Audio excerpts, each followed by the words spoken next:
सांगड़ मां जान मोहम्मद अबड़ो की रिपोर्ट मुताबिक रुकन बुर्डा कुरकली अठो मेल में या हुसैन जूं सदाऊं बुलंद मातमी जुलूस बरामद करबला के शहीदन के मजलिसन अज़ादारी ऐं नुहा खानी ज़रिए भेटा पेश कई वई।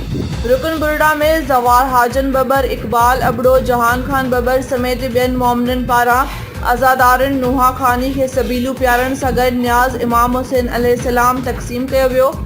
जॾहिं इमाम बारगाह बाबे हैदरे रुकन बुर्डा में मजलिस अज़ा के अलामा समर अब्बास नकवी खिताब कंदे चयो त हज़रत इमाम हुसैन अलैहिस्सलाम ऐं ॿियनि करबला के शहीदन मैदान करबला ॾिनल अज़ीम कुर्बानी असां मोमिन लाइ मशले राह आहे। करबला शहीदन जे ॾिसल वाट ते असां सभिनी मुसलमाननि मोमिनन खे अमल करणु घुरिजे। हिन चयो त करबला जो वाक़ियो यज़ीदियत ख़िलाफ़ हिकु जिहाद हो, उन में फ़तह हक़ जी थी।